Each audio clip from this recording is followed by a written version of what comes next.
7 years, 5 seasons, one of the most hyped finales in superhero TV history, and this is how they ended it?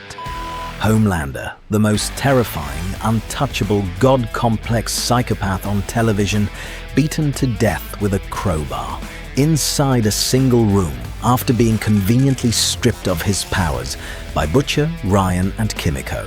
That's it. That's your scorched earth finale. Stick around, because we need to talk about every single thing wrong with this ending, and I'll not consider some useless supes and some with ultimate power but still chose to run away. Let's start. Let's start with the elephant in the room, Homelander's power level. This is a man who can fly at supersonic speeds, fire lasers hot enough to melt steel, and break heavy soup-proof door when his powers are at 10%. Since Season 1, he was feared like a force of nature. He was a walking extinction event. Homelander's here. Oh shit. Oh shit. Homelander. So tell me, why, in the grand finale, does Homelander fight like he forgot all of that? When Butcher and Ryan are brawling with him in the Oval Office, Homelander is trading punches. Punches? This is a man who could have lasered the entire room in 2 seconds flat with Kimiko in 2 pieces. He could have flown through the ceiling and leveled the entire White House in seconds. Instead, he's throwing hands in a single office like it's a pub fight in East London.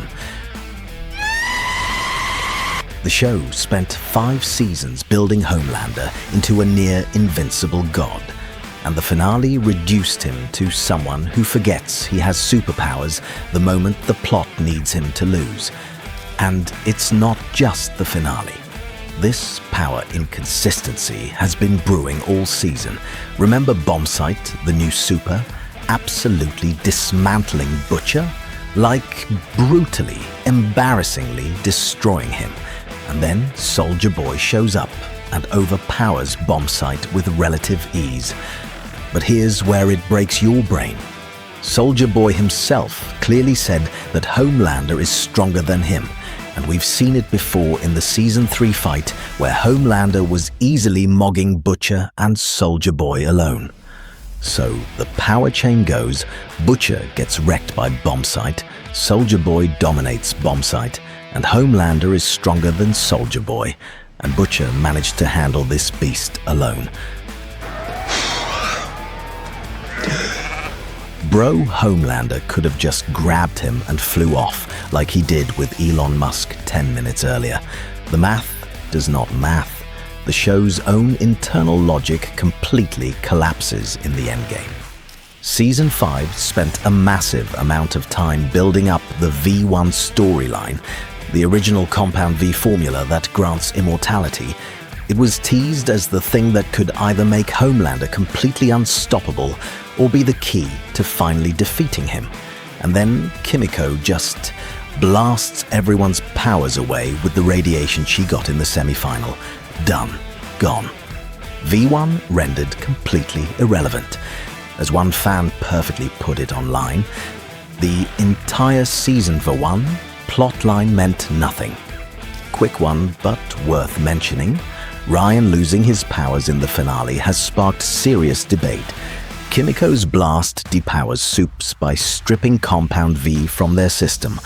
Fine for Homelander. He was injected with Compound V as a lab experiment, but Ryan was born a supe. His powers aren't a drug in his bloodstream. They're written into his DNA, into his biology at a cellular level.